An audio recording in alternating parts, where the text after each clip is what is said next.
আপনার ছেলেটা নামাজ পড়ে না চাচা, কয়দিন চাইছেন এটা? আল্লাহর কাছে চাইছেন কয়দিন? চোখের পানি ফেলছেন কয়দিন? অঝরে কাঁদছেন কয়দিন? ছেলের বিদেশের লাইগা কতজন হুজুরে কইছেন? ফুলার নামাজের লাইগা কয়জন হুজুরে কইছেন বলেন? দোতলার ছাদ ডালাই এটা কইছেন কতজনের? ভাই দোয়া করো, দোতলার ছাদ ডালাই খাস একটা দোয়া করো। কিটা খাস দোয়া? কিটা আবার ছাদ ডালার মধ্যে আবার খাস দোয়া কি? মানে যাতে করে এমন ভাবে ডালাই হয়, ডালার লগে যেন নিচের দিকে ছাদ দিয়ে হয়ে যায়। খাস দোয়া না এটা, একেবারে জাঁতা দিয়ে যেন এটা নিচের দিকে যায়, এটা যেন ডাইবা যায় আর কি। শক্তর সাফে এমন শক্ত যেন হয় যেন এটা সাফের লগে ডাইবা যায় পিছনে। দুনিয়া দুনিয়া নিয়ে এই পরিমাণ দোয়া চাইলেন, আখেরাতের দোয়া কই চাইলেন? কয়দিন বলছেন হুজুর দোয়া করেন বিবি যেন পর্দানসীন হয়, ছেলেটা যেন নামাজি হয়, মেয়েটা যেন চরিত্রবান হয়, ছেলের বউ যেন নেককার হয়, নাতি নাতনি যেন কোরআন পড়নেওয়ালা হয়। কয়দিন বলছেন? আখেরাত চাইলেন কয়দিন? দুনিয়া চাইলেন কয়দিন? কয়দিন চাইলেন? এই জন্য ইনসাফের সাথে ভাববেন। বান্দা বলো না আমি আল্লাহ আর কি বললে, কেমনে বললে, আর কতবার বললে তুমি আমার কথা মেনে নিতা। অতএব বাপ যারা নামাজ পড়েন না, নওজোয়ান ভাই তোমরা যারা নামাজ পড়ো না, দোস্ত ইনসাফের সাথে এই রাত অন্ধকারে একাকী একটা মিনিটের জন্য হলো যদি মায়ের বুকের দুধ পান করে থাকো ভাইয়া, তো একবার হলো যদি মুসলমানের ঘরে জন্ম নিয়ে থাকো বন্ধু, একবার হলো ভাইবো যে তোমার আল্লাহ তোমার কাছে জানতে চাইছে যে বান্দা আমি আর কতবার বললে, আমি আর কত পারা নাজিল করিলে। আমি 23 বছর বলে গেলাম, 23 বছর বলার পরও যেহেতু হয় নাই, তুমি বলে দাও বান্দা আমি আল্লাহ আর কতবার বললে, কত বছর বললে তুমি আমাকে মেনে নিতা, আমার কথাগুলো মেনে নিতা। কি বলবো? হ্যাঁ কি জবাব দিবেন বলেন? জবাব দেন। বেনামাজি জবাব দেন, সুদখোর জবাব দেন, এই হারামখোর জবাব দেন, বলেন। আর কত বছর বললে, কতবার বললে সুদ ছেড়ে দিতেন, আর কতবার বললে মিথ্যা ছেড়ে দিতেন। যেই বোনেরা বেপর্দা, ওই বেহায়া বেপর্দা নারীকে জিজ্ঞাসা করেন, এই অসভ্য বেহায়া নারী আর কতবার বললে তুই পর্দা করতি বোন, বল বলে। আহা কিভাবে সম্ভব? আমি জিন্দেগিতে বহু চিন্তা করে দেখছি, আমি বহুত ভাবছি, বিশ্বাস করেন। একটা মুসলমানের বাচ্চা মুসলমানের ঘরে জন্ম নিয়া, মুসলমান পরিচয় দিয়া, খোদার 365 দিনে এক বছর কোনো দিন ফজরের নামাজ একদিনও পড়ল না। মুসলমানের বাচ্চা এত বড় জানোয়ার কেমনে হইল? আমি এই কথাটা রীতিমতো আমার মন চাই যে ডক্টরেট করি, যেটা বুঝতে, যেটা পিএইচডি করা দরকার, যে কিভাবে সম্ভব মানুষের বাচ্চা কেমনে এত বড় হাইওয়ান হয়। আরে কোন কি ওমিয়া, এটা কিটা আসল? আমি কোনোভাবে কোনো ক্যালকুলেশন দিয়ে এটা মিলাইতারি না। একটা বছর বেটা তুই নাফরমান, কোনোদিন ফজরের নামাজ পড়লি না। আরে তুই কি মানুষের বাচ্চা রে? এটা কিভাবে সম্ভব ভাইয়া? ওই কোন মার ঘরে জন্ম নিল? আহা, তার মা কোথায়, তার বাবা কোথায়?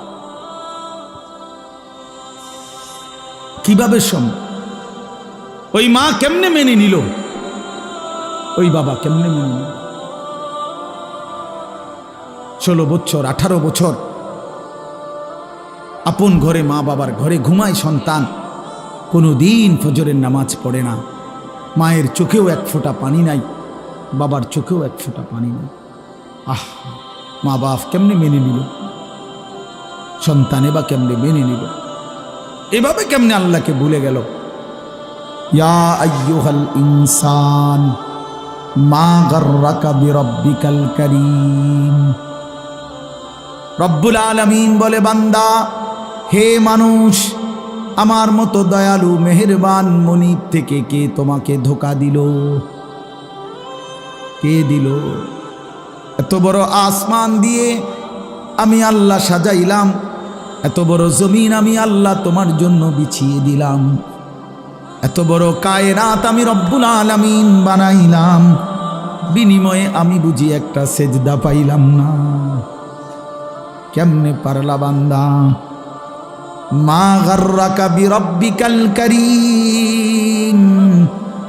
আল্লাহ বলে, বান্দা কে তোমারে ধোঁকা দিল? বান্দা এমন কোন বন্ধু পেলে, এমন কাকে পেয়ে গেলা বান্দা, যাকে পেয়ে তুমি আমার মতো মালিককে ছেড়ে দিলা?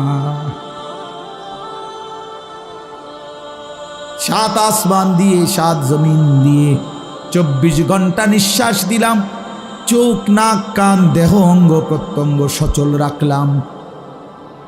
এত কিছুর বিনিময়ে আমি বুঝি তুমি বান্দার দিল মন পাইলাম না, তোমার বুঝি দিল গলাইতে পারলাম না।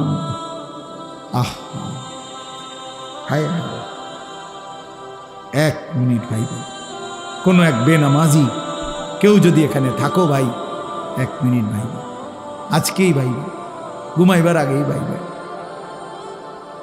নবীজি জিজ্ঞেস করবে, উম্মত আমি 23 বছর উম্মত, হাসরের ময়দানে নবী বলবে, আমলনামা দেখাইয়া বলবে, প্রত্যেককে সুপারিশের জন্য নবীজির কাছে চাইতে হলে আমলনামা জমা দিতে হবে। ও মা, সুপারিশের কোনো কাগজপত্র নাই, কথা কোনা, কোনো নিয়ম কানুন নাই নাকি? হ্যাঁ, কোনো ফাইল জমা দিতে হবে না তো নবীজি তো দেখবে, নবীজির সামনে তো আপনাকে বলতে হবে, ইয়া রাসূলুল্লাহ, এই যে আনিসুর রহমান আশরাফি, এইটা আমার ফাইল, আপনি দেখেন আমার জন্য একটু সুপারিশ করেন আল্লাহর কাছে। আল্লাহর নবী দেখবে 30 বছর সুদের ব্যবসা, 60 বছর বয়স, 60 বছর পর্যন্ত বিড়ি সিগারেট খাইয়া গেছে। 30 বছর 60 বছর বয়স, কোনোদিন গালি ছাড়া কথা বলে না। ছেলেটা বেনামাজি, মেয়েটা বেপর্দা, স্ত্রী বেপর্দা।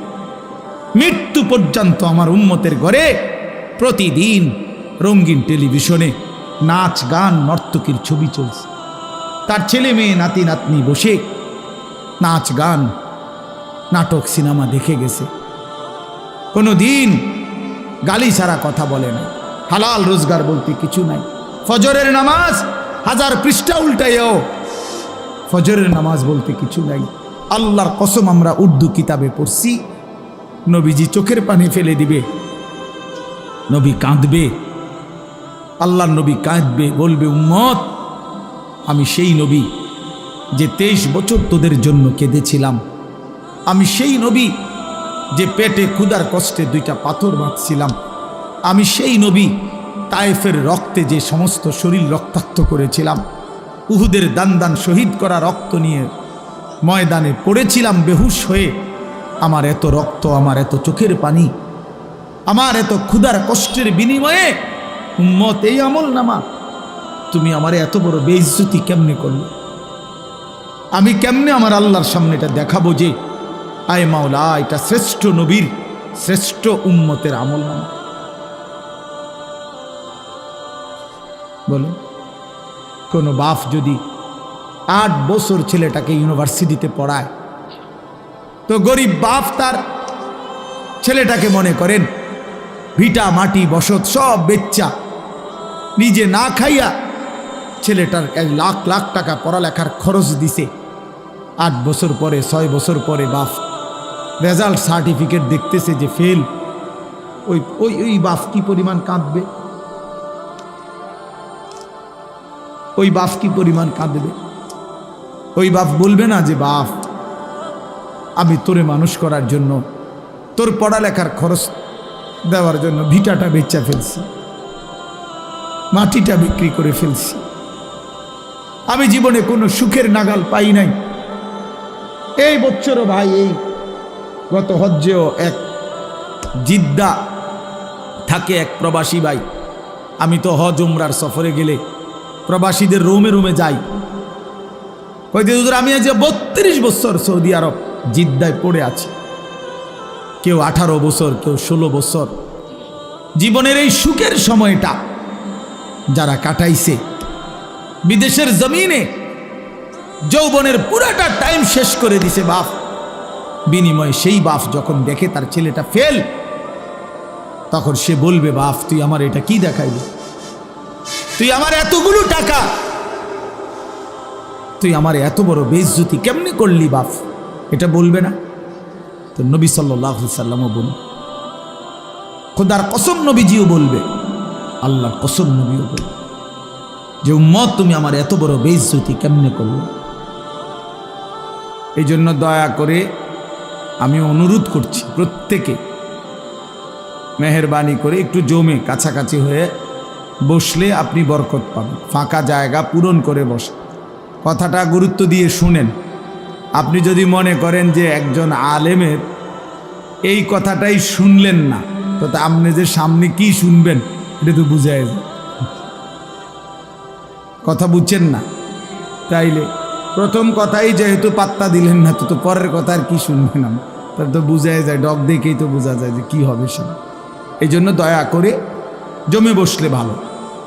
হাদিসের মধ্যে আছে আল্লাহ নবী সাল্লাল্লাহু আলাইহি ওয়াসাল্লাম বলছেন, মান রাআ ফুরজাতান ফাজালাসা ফিহা ফাকাদ আওয়া ইলাল্লাহ। নবী সাল্লাল্লাহু আলাইহি ওয়াসাল্লাম বলেন, একেবারে বুখারীর হাদিস, বুখারী শরীফের প্রথম খণ্ডের হাদিস। নবী সাল্লাল্লাহু আলাইহি ওয়াসাল্লাম বলেন, যে ব্যক্তি কোনো দিনই মজলিসে ফাঁকা জায়গা দেখলো অতঃপর নিজে পূর্ণ করে বসলো, তো সে আল্লাহ তাআলার আশ্রয় ঠিকানায় পৌঁছে গেল। আচ্ছা বলেন তো কেমন ফজিলত এটা? মানে আল্লাহ তাকে নিজের করে নিলেন, নিজের করে নিলেন। এই জন্য ফাঁকা জায়গা দ্বীনি মাজমায় পূরণ করে বসা অনেক নেকি, অনেক নেকি। হাদিসের মধ্যে আছে নবী সাল্লাল্লাহু আলাইহি ওয়াসাল্লাম বলছেন, লাউ তা'লামুনা মা ফিন নিদা ওয়াস সাফফিল আউয়াল সুম্মা লাম ইয়াজিদু ইল্লা আন ইস্তাহামু আলাইহি লাস্তাহামু। নবীজি বলেন, আমার উম্মত মসজিদে আজান দেওয়া এবং মসজিদে প্রথম কাতারে বসা, এই দুই আমলের মধ্যে কি পরিমাণ নেকি যদি তোমরা বুঝতা, তাইলে লটারি দিয়ে হলেও নিজেদের মধ্যে এই দুইটি আমলে যত্নবান হইত। অর্থাৎ আজানের টাইম হয়েছে, তো 10 জন দাঁড়ায় গেছে, দাঁড়ায় আছে মাইকের সামনে, আমি আজান দেব, আমি আজান দেব ফি সাবিলিল্লাহ। তখন লটারি দিয়ে ঠিক করতে হইতো যে কে দিবে এখনকার আজান। মসজিদের প্রথম কাতারে বসতে পারে 30 জন, একসাথে ঢুকছে 50 জন, আমরা সবাই বসতে চাই, তাইলে লটারি দিয়ে ঠিক করতে হতো যে প্রথম কাতারে কে বসবে। তার মানে সামনে বসার এটা নিকি, অনেক নিকি, অনেক নিকি। এই জন্য সব সময় মনে রাখবেন, ওলামায়ে কেরামের চোখের কাছে, দ্বীনি মজমার চোখ কাছে বসার মধ্যে বরকত বেশি।